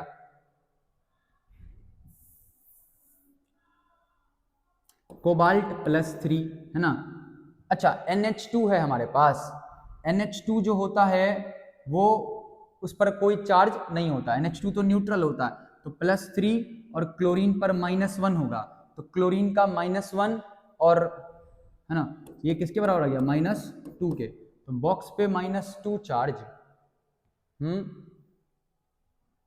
सॉरी क्या लिख रहा हूं मैं अभी, +2 होगा ना, NH2 तो न्यूट्रल है, तो टोटल बॉक्स पे चार्ज कितना आ गया +2। बॉक्स पे अगर +2 चार्ज है तो क्लोरीन को -2 देना पड़ेगा, मतलब बाहर क्लोरीन का कितना संख्या हो जाएगा, 2 हो जाएगा। क्लियर है बात? मैं फिर से बता दूं, सबसे पहले टेट्रा अमीनो, एक्वा, क्लोराइडो, सब कुछ हमने लिखा। उसके बाद लिखा है कोबाल्ट 3, तो कोबाल्ट और उस पर ऑक्सीडेशन नंबर +3, तो ऑक्सीडेशन नंबर +3 और सिर्फ यहाँ पर चार्ज वाला क्लोरीन है -1, यानी बॉक्स पे +2 चार्ज और बॉक्स पे अगर +2 चार्ज है तो क्लोरीन को भी 2, क्लोरीन का भी संख्या 2 रहना पड़ेगा, तभी जाकर के ओवरऑल चार्ज क्या होगा, न्यूट्रल होगा। चलिए अगले सवाल पर चलते हैं। बोलता है NiCl4 2- का स्ट्रक्चर वगैरह पता करिए, तो स्ट्रक्चर हालांकि टेट्राहेड्रल होगा, और पूछ रहा है पारामैग्नेटिक या डायामैग्नेटिक भी पूछ रहा है क्या, अच्छा सिर्फ ये बोल रहा है, ठीक है पारामैग्नेटिक ही होगा, क्योंकि Cl4 जो है वो एक वीक फील्ड लिगेंड है, और वीक फील्ड लिगेंड में पेयरिंग नहीं होगा इलेक्ट्रॉन का, तो अनपेयर्ड इलेक्ट्रॉन तो बच ही जाएगा। तो काफी बार आप वीक फील्ड लिगेंड को भी देख के ये मार्क कर सकते हो कि जो भी हमारा कंपाउंड होगा वो एक प्रकार से क्या होगा, पैरामैग्नेटिक होगा। आइए टेट्राहेड्रल कॉम्प्लेक्स है, कैसे पता करें, आइए इसको हम लोग सॉल्व करते हैं। हमारे पास है NiCl4 और इस पर चार्ज है 2-। अगर बात करें निकेल के ऑक्सीडेशन स्टेट की, तो X-4 बराबर हो जाएगा -2 के, तो X बराबर हो जाएगा +2 के, निकेल पर +2 चार्ज है, तो निकेल का इलेक्ट्रॉनिक कॉन्फ़िगरेशन कितना हो जाएगा, Z बराबर 28 होता है ना, तो आर्गन 4s2 और 3d8 हो जाएगा। ठीक है, 2 इलेक्ट्रॉन अगर चला जाएगा, मतलब निकेल +2 का अगर निकालें तो निकेल +2 का हो जाएगा आर्गन 4s0, 2 इलेक्ट्रॉन s से निकलेगा, 3d8। अब 3d8, तो 3d8 का अगर हम ड्रॉ करें 3d8 को, तो आपको पता होगा कि 3d8 के बाद यहाँ पे आता है 4p, तो 4p भी खाली है अभी, तो 3d8 को अगर हम लोग ड्रॉ करें, कितने इलेक्ट्रॉन्स है, 8 इलेक्ट्रॉन्स है, भर देते हैं, 1 2 3 4 5 6 7 8, भर दिया। वीक फील्ड लिगेंड है, पेयरिंग होगा नहीं, तो जो लिगेंड आएगा वो किस में आना चाहेगा, वो आना चाहेगा 4s में, है ना, वो किस में आना चाहेगा, 4s में और 4p में। तो जो लिगेंड आएगा, कितने लिगेंड्स हैं, 4, तो s में आएगा और 3p में आएगा, तो हाइब्रिडाइजेशन क्या हो जाएगा इसका, sp3, और अनपेयर्ड इलेक्ट्रॉन है, इसीलिए ये क्या है, पैरामैग्नेटिक है। काफी सारा सवाल हमने इसके पे क्लास में ऑलरेडी कर रखा है। चलिए अब चैप्टर जब स्टार्ट होता है तभी हम लोग पढ़ते हैं difference between double salt and complex salt. Double salt किसको बोलते हैं, डबल सॉल्ट वैसे कंपाउंड्स होते हैं जो अपने सारे आयंस में टूट जाते हैं, लेकिन कॉम्प्लेक्स आयन सारे आयन में नहीं टूटता है, कॉम्प्लेक्स आयन में सिर्फ काउंटर आयन बिखरता है, जो हमारा कोऑर्डिनेशन एंटिटी है या कॉम्प्लेक्स आयन है वो वैसा का वैसा ही रहता है। तो डबल सॉल्ट और कॉम्प्लेक्स सॉल्ट इसमें डिफरेंस पूछ रहा है, मैं कह रहा हूं कि डेफिनेशन भी पूछे तो उसके लिए तैयार रहना। डबल सॉल्ट में हम बोलेंगे कि ये सारे आयंस में डिसोसिएट हो जाएगा, वहीं ये does not dissociate completely into ions, ये सिर्फ और सिर्फ सॉलिड फॉर्म में एग्जिस्ट करेगा, क्योंकि एक्वस फॉर्म में तो सारे आयंस में टूट जाएगा तो एक्वस फॉर्म में एग्जिस्ट नहीं करेगा, जबकि कॉम्प्लेक्स सॉल्ट जो है वो एक्वस फॉर्म में भी एग्जिस्ट करेगा, सॉलिड फॉर्म में भी एग्जिस्ट करेगा। उसके बाद इसका एग्जाम्पल हम लोग लिख लेते हैं, इसका एग्जाम्पल वही K4FeCN6, कोई दिक्कत वाला बात यहां पर है नहीं। इसके बाद डबल सॉल्ट का एग्जाम्पल दे रखा है मोर्स सॉल्ट, बाकी कॉपी में या नोट्स में या एनसीईआरटी में 3 सॉल्ट दे रखा है, तीनों को देख लेना भाई, ऑब्जेक्टिव में पूछ सकता है। जैसे कार्नेलाइट का फॉर्मूला होता है KCl.MgCl2.6H2O, और इसके बाद हम लोग एक और पढ़ते हैं दैट इज पोटाश एलम, उसका भी फॉर्मूला होता है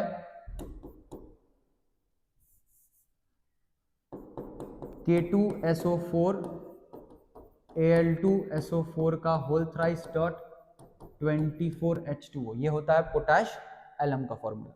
तो कोऑर्डिनेशन कंपाउंड का तो एग्जांपल लिख ही सकते हो, इस तीनों का फॉर्मूला याद रखना, Mohr's salt, carnallite, potash alum, ये तीनों डबल सॉल्ट है। पानी में जैसे ही डालेंगे ये सारे आयंस में टूट जाएंगे जितने आयंस मौजूद है।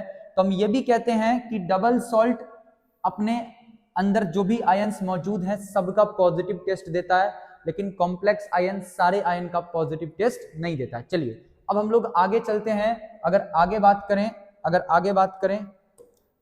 बात करें तो अगला सवाल है हमारे सामने, व्हाई डू, अब देखिए पी ब्लॉक के एलिमेंट्स पर जो भी सवाल होगा सब वन लाइन में आंसर होगा, तो आपको उसको सीधा याद रखना है, मैं बता दे रहा हूं। बोलता है why do transition elements form complex compounds, तो आपको लिखना है transition elements form complex compounds due to their, सबसे पहला रीजन है स्मॉल साइज, उनका स्मॉल साइज और जो चार्ज का डेंसिटी ज्यादा होता है। कॉम्प्लेक्स कंपाउंड पर चार्ज का डेंसिटी ज्यादा होता है, तो high charge density, small size, और सबसे ज्यादा इंपॉर्टेंट फैक्ट कि इनके पास क्या होता है, वैकेंट डी ऑर्बिटल होता है, और इसी वैकेंट डी ऑर्बिटल में ये इलेक्ट्रॉन्स को एक्सेप्ट करते हैं। चलिए अगले सवाल पर चलते हैं। अगला सवाल कहता है क्रिस्टल फील्ड स्प्लिटिंग एनर्जी क्या है। देखिए हमने पढ़ा था क्रिस्टल फील्ड थ्योरी में कि जो हमारा डी ऑर्बिटल होता है ये दो ऑर्बिटल में टूट जाता है। मान लीजिए ये ऑक्टाहेड्रल का केस है, तो T2G और EG, T2G और EG में टूट गया, तो ये जो ऑर्बिटल में टूटता है तो ये जो दोनों ऑर्बिटल के बीच का एनर्जी गैप होता है, इसी एनर्जी गैप को हम लोग बोलते हैं स्प्लिटिंग एनर्जी। क्या बोलते हैं? स्प्लिटिंग एनर्जी, इसी को हम लोग बोलते हैं स्प्लिटिंग एनर्जी। तो समझिए crystal field splitting energy, energy difference between two sets of D orbital, ये जो डी ऑर्बिटल का दो सेट है इनके बीच के एनर्जी को ही स्प्लिटिंग एनर्जी कहते हैं। चलिए अगले सवाल पर चलते हैं। अगला सवाल कह रहा है why are coordination compounds coloured, सीधा लिखिए डी ट्रांजिशन।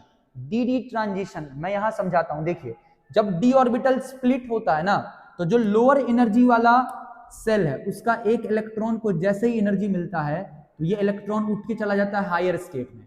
तो हायर स्टेट में जाता है तो कुछ रेडिएशन एब्जॉर्ब करता है, हायर से फिर जब लोअर आता है तो कुछ रेडिएशन को रिलीज करता है, और उस रेडिएशन को रिलीज करने के दौरान हमें उस कंपाउंड का कलर दिखाई देता है। तो डी से डी में जा रहा है इसीलिए कलर दिखता है। तो आप सीधा लिख देना, कलर से रिलेटेड जब भी सवाल आए आपको लिखना है डी ट्रांजिशन के कारण, डी ट्रांजिशन के कारण, है ना। तो coordination compounds are coloured due to electronic transition, मतलब इलेक्ट्रॉन के ट्रांजिशन के कारण, है ना। इलेक्ट्रॉन ट्रांजिशन कहां से कहां? स्प्लिट बिटवीन डी ऑर्बिटल, जिसको क्या कहते हैं? D transition. तो आपको ये वर्ड मेंशन करना पड़ेगा, d transition. Coordination compound colour क्यों दिखाता है? Due to d transition. चलिए आगे चले, नेक्स्ट सवाल। अब हम आते हैं मेटलर्जी पर। देखिए मैंने कोऑर्डिनेशन कंपाउंड से रिलेटेड जो भी बातें बताई हैं उसको याद रखिए। अभी मैंने, क्योंकि जब हम कोऑर्डिनेशन नंबर निकालना सीखते हैं, ऑक्सीडेशन नंबर निकालना सीखते हैं या नोमेनक्लेचर करना सीखते हैं तो बहुत आराम से चीजों को पढ़ते हैं, बहुत सारा सवाल करते हैं। तो अगर आप में से किसी को भी लगे कि उसको और ज्यादा प्रैक्टिस करना पड़ेगा नोमेनक्लेचर के लिए तो जरूर कर लें। अगर आपको 5 सवाल करना है, 5 सवाल करने, आपके नोट्स में सब कुछ दे रखा है, तो आप इस चीज को समझिए कि ये कुछ ऐसे सेक्शंस हैं जिससे 100% क्वेश्चन आपके पेपर में रहेंगे ही रहेंगे। देखिए मेटलर्जी भी आपको इग्नोर नहीं करना है, मेटलर्जी में बहुत सारा ऐसा आसान सेक्शन है जिसको आप करके जाओगे, मार्क्स 100% मिलेगा। मिनरल, ओर और गैंग। तो मिनरल किसको बोलते हैं? तो मिनरल वैसे सब्सटेंस जिसको हम डायरेक्ट अर्थ के नीचे से निकालते हैं, इम्प्योर फॉर्म में होते हैं। अब उससे अगर हम लोग मेटल को प्रॉफिटेबली निकाल सकते हैं तो वो सब्सटेंस बन जाता है ओर, और उसमें जो इम्प्योरिटी होता है उसको बोलते हैं गैंग। तो मेटल्स के एक्सट्रैक्शन में मोस्टली होता क्या है, सबसे पहले हमारे पास ओर होता है, ओर का करते हैं कंसंट्रेशन करते हैं, गंदगी वंदगी से हटाते हैं, उससे मेटल्स को एक्सट्रैक्ट करते हैं, और उस मेटल को और ज्यादा कह सकते हैं साफ करने के लिए हम मेटल का रिफाइनिंग कर देते हैं। बस इसी दौरान अलग अलग मेटल के लिए अलग अलग प्रोसेसेस हैं और उसी को हम लोग मेटलर्जी में पढ़ते हैं, है ना।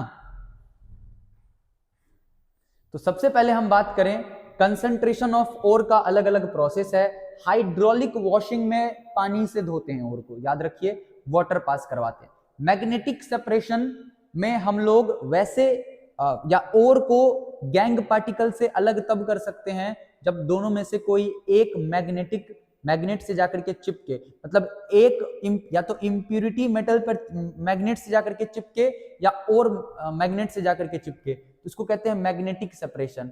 फ्रोथ फ्लोटेशन हम आगे भी डिस्कस करेंगे। फ्रोथ फ्लोटेशन प्रोसेस में झाग बनता है। फ्रोथ फ्लोटेशन प्रोसेस से हम लोग सल्फाइड ओर का प्यूरिफिकेशन करते हैं।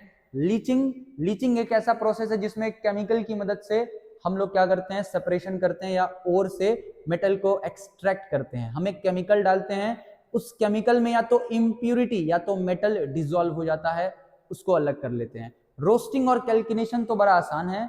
किसी पर्टिकुलर ओर को हम हीट कर रहे हैं, अगर याद रखें हीट कर रहे हैं अगर ऑक्सीजन के एब्सेंस में तो फिर रोस्टिंग है, और ऑक्सीजन के प्रेजेंस में तो फिर कैल्किनेशन है।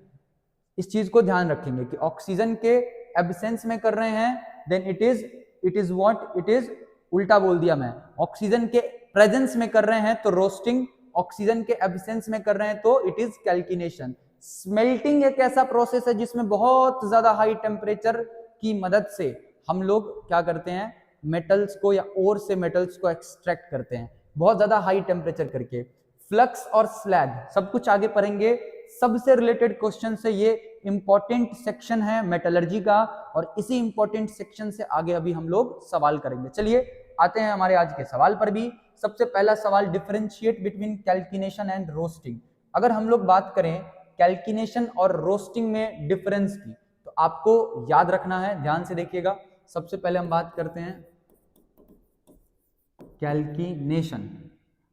कैल्किनेशन का,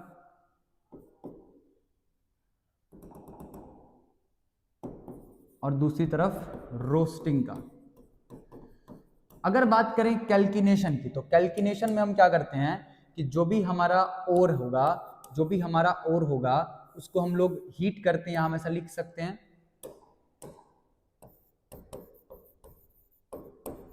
हीटिंग इन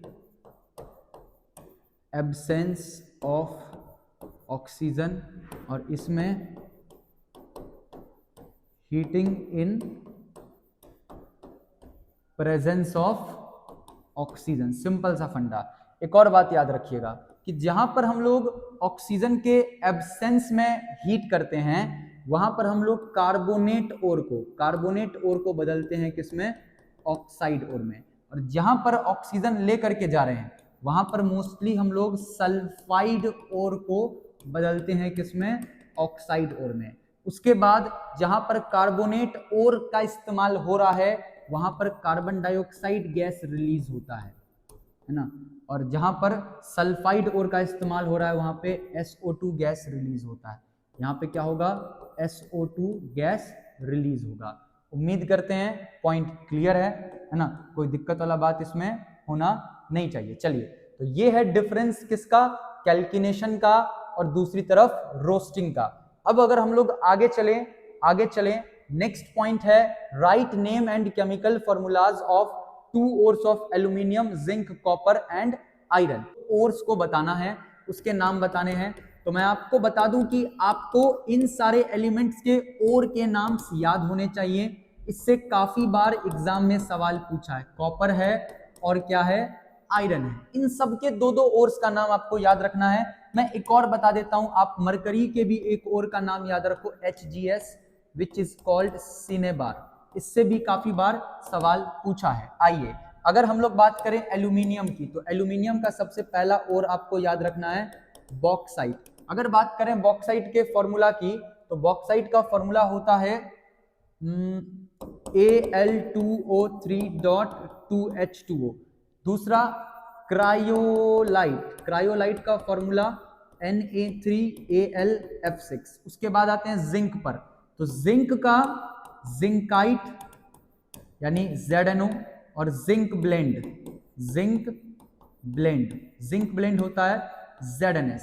कॉपर की बात करें तो क्यूपराइट, आप याद रख सकते हो क्यूपराइट का जो फॉर्मूला होता है वो होता है CO2O और एक याद रख सकते हो कॉपर पाइराइट, इसका फॉर्मूला होता है CuFeS2।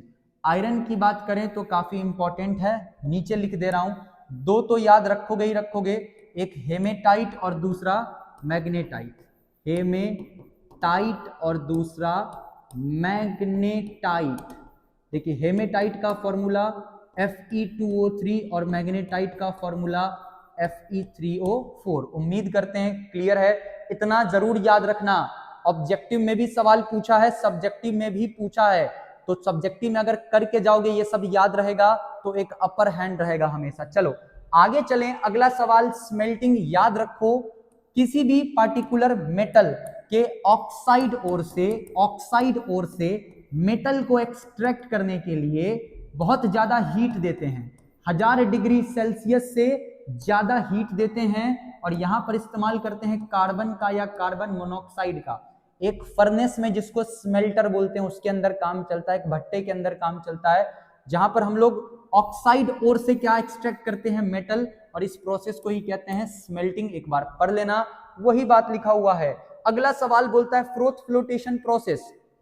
फ्रोथ फ्लोटेशन प्रोसेस भी काफी इंपॉर्टेंट प्रोसेस है। सबसे पहला पॉइंट कि इससे हम लोग सिर्फ सल्फाइड के ओर से ही मेटल एक्सट्रैक्ट कर सकते हैं, जैसे ZnS PbS, इससे हम लोग जिंक निकाल सकते हैं, Pb निकाल सकते हैं, सल्फाइड का ओर होना चाहिए। देखिए फ्रोथ फ्लोटेशन प्रोसेस को भी बस आप स्टेप्स याद रखिए, अपने वर्ड्स में लिख सकते हैं। फ्रोथ फ्लोटेशन एक ऐसा मेथड है जिसमें सल्फाइड ओर को पाउडर्ड फॉर्म में हम लोग वाटर में मिक्स करते हैं, और साथ ही साथ एक कलेक्टर के तौर पर पाइन ऑयल को भी लेकर के जाते हैं, और यहां पर नीचे से एयर ब्लो करते हैं। एयर के ब्लो होने से क्या होता है, फ्रोथ बनता है, झाग बनता है।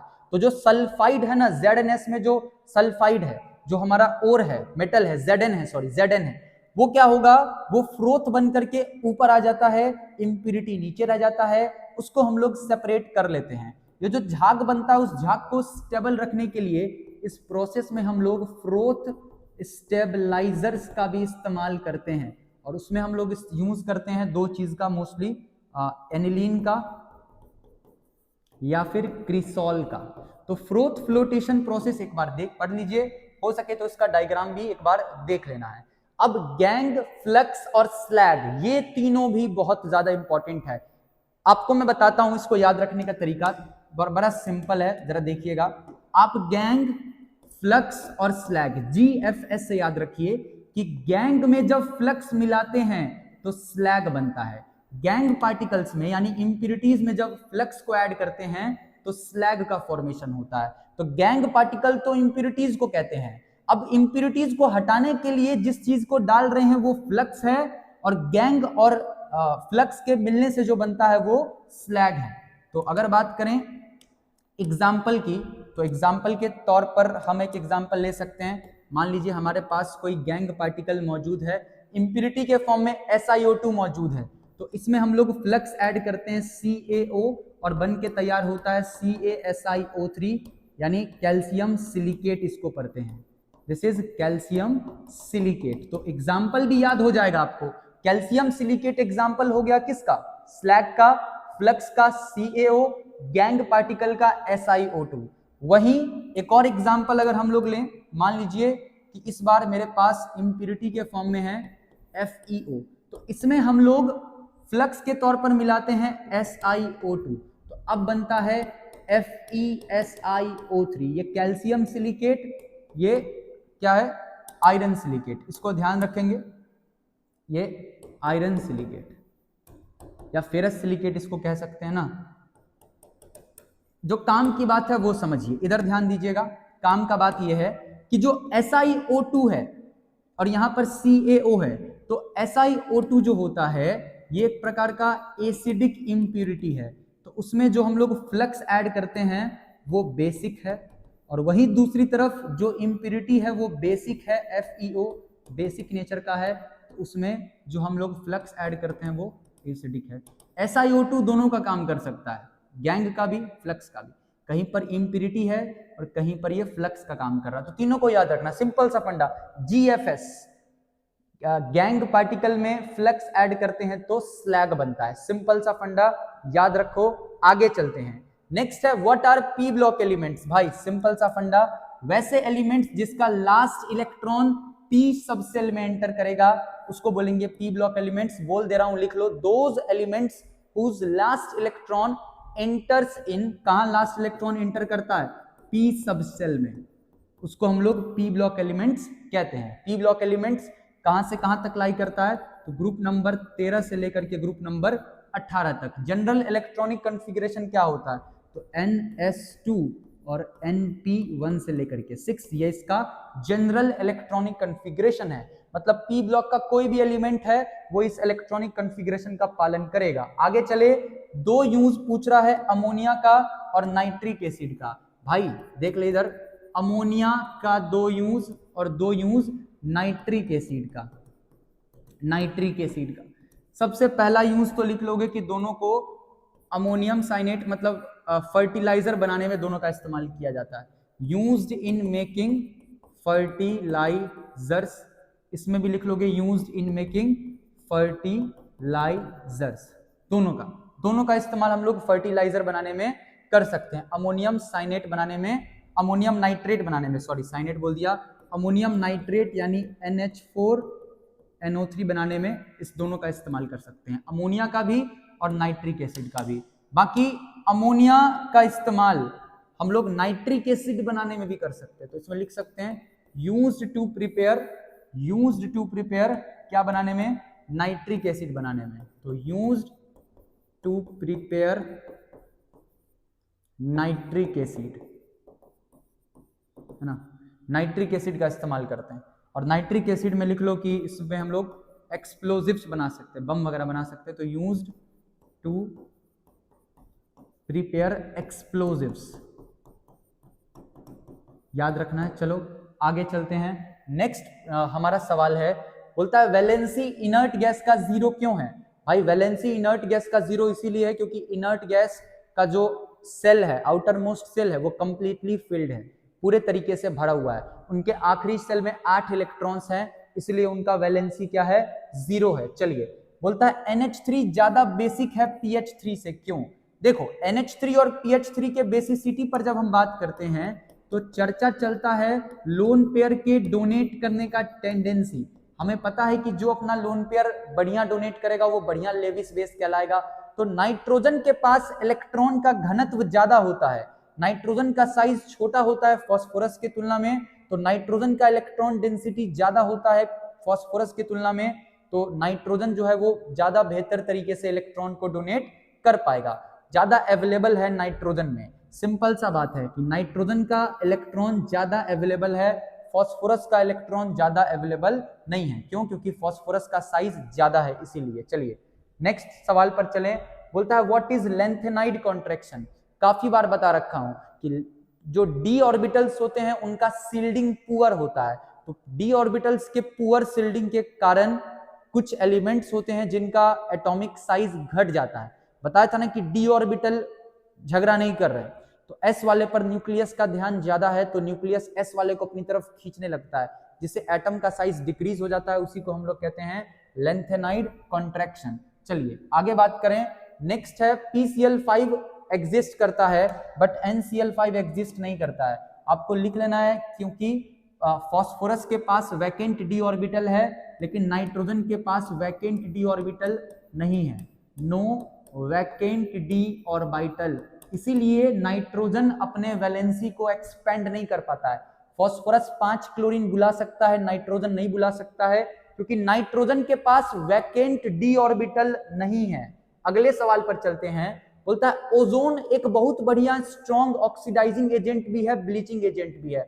मतलब ऑक्सीडाइज करने के भी काम आता है और साफ करने में भी, रंग वंग हटाने में काम आता है। तो आपको बस एक बात लिखना है कि ओजोन जो होता है अनस्टेबल होता है और ओजोन के पास फ्री ऑक्सीजन एटम है और इसी फ्री ऑक्सीजन एटम के अवेलेबिलिटी के कारण ओजोन एक स्ट्रॉन्ग ऑक्सीडाइजिंग एजेंट भी है, ब्लीचिंग एजेंट भी। यानी O3 को ब्रेक कर देना है O2 में और ऑक्सीजन के एटम में, इसी वजह से ओजोन के पास ये क्षमता है।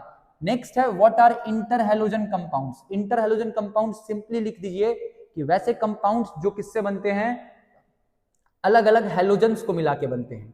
दोज कंपाउंड्स या इंटर हेलोजन कंपाउंड्स और compounds formed between two different halogens, मतलब दो अलग अलग हेलोजन्स से बने हुए कंपाउंड को हम लोग इंटर हेलोजन कंपाउंड्स कहते हैं। चलिए नेक्स्ट सवाल है, arrange these increasing order of acidic strength. देखिए एसिडिक स्ट्रेंथ उसका अच्छा होगा ना जो H+ आसानी से छोड़ देगा, जो H+ आसानी से डोनेट करेगा। तो अगर हम लोग बात करें HF, HCl, HBr और HI की, तो हमें पता है कि अगर फ्लोरीन से आयोडीन की तरफ जाएंगे तो एटम का साइज बढ़ेगा, और साइज बढ़ेगा तो हाइड्रोजन और आयोडीन का बॉन्ड लेंथ ज्यादा होगा, हाइड्रोजन और फ्लोरीन का बॉन्ड लेंथ कम होगा। और क्योंकि हाइड्रोजन आयोडीन का बॉन्ड लेंथ सबसे ज्यादा है तो बॉन्ड सबसे वीक होगा, मतलब हाइड्रोजन और आयोडीन यानी हाइड्रोजन आयोडाइड में हाइड्रोजन सबसे आसानी से रिलीज हो सकता है, इसीलिए जो ऑर्डर होगा वो कुछ इस प्रकार होगा, HI,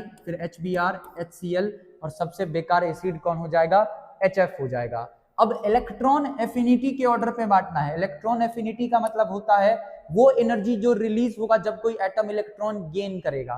तो अगर देखा जाए तो सबसे बढ़िया तो फ्लोरीन को इलेक्ट्रॉन गेन करना चाहिए क्योंकि फ्लोरीन का इलेक्ट्रोनेगेटिविटी सबसे ज्यादा है, लेकिन यहाँ एक एक्सेप्शन आता है, फ्लोरीन का साइज बहुत छोटा होता है, फ्लोरीन में रिपल्सन लग रहा होता है अपने में, तो फ्लोरीन का इलेक्ट्रॉन एफिनिटी जो है वो घट जाता है और सबसे ज्यादा होता है क्लोरीन का, फिर फ्लोरीन का, फिर ब्रोमीन का और फिर आयोडीन का। ये सारा बात बता रखे हैं कि फ्लोरीन का इलेक्ट्रॉन एफिनिटी क्योंकि टॉप पर है, सबसे ज्यादा इलेक्ट्रोनिगेटिव एटम है, तो फ्लोरीन का इलेक्ट्रॉन एफिनिटी सबसे ज्यादा होना चाहिए था, लेकिन होता है क्लोरीन का due to its small size and electron electron repulsion fluorine के अंदर। अब बोलता है कैटलिस्ट कौन सा इस्तेमाल करते हो, कॉन्टैक्ट प्रोसेस में। भाई कॉन्टैक्ट प्रोसेस में इस्तेमाल करते हैं V2O5 वेनेडियम पेंटॉक्साइड, और ऑसवाल्ड प्रोसेस में इस्तेमाल करते हैं प्लेटिनम का, और प्लेटिनम के साथ रोडियम का भी इस्तेमाल करते हैं। मतलब ये यहाँ जो कैटलिस्ट इस्तेमाल होता है उसको प्लेटिनियम रोडियम गॉज कहते हैं, उसमें 90% के आसपास प्लेटिनम होता है, बाकी रोडियम मेटल होता है। तो कॉन्टैक्ट प्रोसेस में V2O5, ऑसवाल्ड प्रोसेस में प्लेटिनम, और अगर बात करें हेबर्स प्रोसेस में तो हेबर्स प्रोसेस में इस्तेमाल करते हैं आयरन कैटलिस्ट का, याद रखना। बाकी ये प्रोसेस भी तीनों इंपॉर्टेंट है। आगे सवाल है, right the formula and structure of pyrophosphoric acid. भाई पायरोफॉस्फोरिक एसिड का फॉर्मूला होता है H4P2O5, H4P2O5, this is pyro, 1 2 3 4 5, हाँ ठीक है, दिस इज पायरोफॉस्फोरिक एसिड। तो इसका स्ट्रक्चर कुछ इस प्रकार होता है, phosphorus oxygen, phosphorus double bond O, double bond O, इस पर भी OH, इस पर भी OH, इस पर भी OH और इस पर भी OH। तो ये है पायरोफॉस्फोरिक एसिड। और ये अगर पूछ ले कि इसका बेसिसिटी कितना है, मतलब ये कितने H+ दे सकता है, तो ये 4H+ दे सकता है। तो इसका बेसिसिटी भी आपसे पूछ सकता है। तो मैं बताया था कि इसका वो हाइड्रोजन जो ऑक्सीजन से लगा होता है वो H+ के फॉर्म में रिलीज हो सकता है, तो बेसिसिटी 4 हो जाएगा। बाकी आप लोग ना इसका भी देख लोगे, फॉस्फोरिक एसिड को भी देख लोगे, फॉस्फोरिक एसिड को भी देख लोगे, उसके बाद फॉस्फोरस एसिड को भी देख लोगे, फॉस्फोरस एसिड को भी देख लोगे, और साथ ही साथ हाइपोफॉस्फोरस एसिड को भी देख लोगे। फॉस्फोरिक एसिड का फॉर्मूला होता है H3PO4, फॉस्फोरस का होता है H3PO3 और हाइपोफॉस्फोरस का होता है H3PO2। तीनों का स्ट्रक्चर एक एक बार देख लेना। चलो आगे बात करें तो नेक्स्ट है, ट्रांजिशन मेटल कलर्ड कॉम्प्लेक्स क्यों शो करते हैं? तो वही रीजन जो पहले आया था कि भाई DD ट्रांजिशन के कारण, due to DD transition electron क्या होता है, लोअर एनर्जी वाले D से एक्साइट होके हायर एनर्जी वाले D में जाता है, और उस दौरान जो कहते हैं रेडिएशन एब्जॉर्ब करता है, उसके कॉम्प्लीमेंट्री रेडिएशन को रिलीज करता है, और जिस वजह से हमें कॉम्प्लेक्स आयन का कलर दिखाई देता है। बोलता है what are d block elements. तो डी ब्लॉक एलिमेंट्स वैसे एलिमेंट्स को बोलते हैं जिसमें लास्ट इलेक्ट्रॉन, याद रखिएगा, those elements whose last electron कहां एंटर कर जाए, last electron enters in, last electron enters in देखिए लास्ट इलेक्ट्रॉन डी में जाएगा, लेकिन लास्ट सेल के डी में नहीं, लास्ट सेल के डी में नहीं, पेनल्टीमेट सेल के डी में, मतलब सेकेंड लास्ट के डी में। तो last electron enters in D subshell of penultimate shell. Penultimate shell, penultimate का मतलब होता है सेकेंड लास्ट। और इसके जनरल इलेक्ट्रॉनिक कॉन्फ़िगरेशन की बात करें तो इसका जनरल इलेक्ट्रॉनिक कॉन्फ़िगरेशन हो जाएगा NS, है ना। अगर NS है तो N-1 D, NS 1 से 2 इलेक्ट्रॉन इसमें हो सकता है, 1 से 10 इसमें हो सकता है, और पीछे कौन होगा, इनर्ट गैस। ये इसका जनरल इलेक्ट्रॉनिक कॉन्फ़िगरेशन है कि डी ब्लॉक के एलिमेंट में लास्ट इलेक्ट्रॉन आखिरी के डी में यानी N के डी में नहीं जाता है, N-1 के डी में जाता है। जनरल इलेक्ट्रॉनिक कॉन्फ़िगरेशन भी लिख लिए हैं। तो पी ब्लॉक में पूछ दे तो बोलना आखिरी इलेक्ट्रॉन आखिरी सेल में जाएगा, और डी ब्लॉक में पूछ दे तो आखिरी इलेक्ट्रॉन आखिरी सेल में नहीं, सेकेंड लास्ट सेल में, जिसको पेनल्टीमेट सेल भी कहते हैं। चलिए अगला सवाल है, ट्रांजिशन मेटल एक अच्छा कैटालिटिक प्रॉपर्टी शो करता है। दो रीजन है, ट्रांजिशन एलिमेंट अच्छा कैटालिटिक प्रॉपर्टी शो करता है, उसका सबसे पहला रीजन है variable oxidation state. Transition elements क्या करते हैं, अलग अलग ऑक्सीडेशन स्टेट दिखाते हैं। उसमें जो मैंगनीज है वो सबसे हाईएस्ट ऑक्सीडेशन स्टेट दिखाता है, +7 का याद रखना। और इनका जो डी ऑर्बिटल होता है वो आधा भरा हुआ होता है। पार्शियली फिल्ड डी ऑर्बिटल भी जिम्मेदार होते हैं कैटालिटिक प्रॉपर्टी शो करने के लिए। एक और रीजन होता है सरफेस एरिया, मतलब कैटालिटिक प्रॉपर्टी शो करने के लिए क्या चाहिए, हमें पता है कि रिएक्शन कैटलिस्ट के सतह पर होता है, सरफेस पर होता है। तो डी ब्लॉक एलिमेंट का सरफेस एरिया भी क्या होता है, ज्यादा होता है। तो एक और रीजन हम लोग इसमें क्या लिख सकते हैं, सरफेस एरिया, ध्यान रखेंगे। चलिए अगले सवाल पर चलते हैं। अगला सवाल कहता है इलेक्ट्रॉनिक कॉन्फ़िगरेशन। यार ये तो तुमको पता होगा, क्रोमियम 3+ का इलेक्ट्रॉनिक कॉन्फ़िगरेशन और जिंक 2+ का इलेक्ट्रॉनिक कॉन्फ़िगरेशन, है ना। तो अगर क्रोमियम 3+ की बात करें तो क्रोमियम का Z बराबर 24 है ना। तो क्रोमियम का इलेक्ट्रॉनिक कॉन्फ़िगरेशन होगा आर्गन 4s2 3d4, और 4s2 3d4 नहीं होता है, क्रोमियम एक्सेप्शन वाला है। तो 4s1 3d5 होता है सर। अगर क्रोमियम पर 3+ चार्ज आया तो इलेक्ट्रॉन्स निकल जाएगा 3, तो सबसे पहले s वाले से निकलेगा 4s0 और 2 यहां से निकलेगा, ये हो जाएगा 3d3। और जिंक 2+ की बात करें तो जिंक 2+ का इलेक्ट्रॉनिक कॉन्फ़िगरेशन मैं डायरेक्ट लिख दे रहा हूं। जिंक 2+ का इलेक्ट्रॉनिक कॉन्फ़िगरेशन हो जाएगा आर्गन, है ना, 4s0 और 3d10। पहले बहुत बार लिखवा चुका हूं और काफी बार लिखते हैं, जब सवाल करते हैं तब हम लिखते हैं कोऑर्डिनेशन कंपाउंड का। बोलता है एक्सप्लेन करो, ICl ज्यादा रिएक्टिव है I2 से।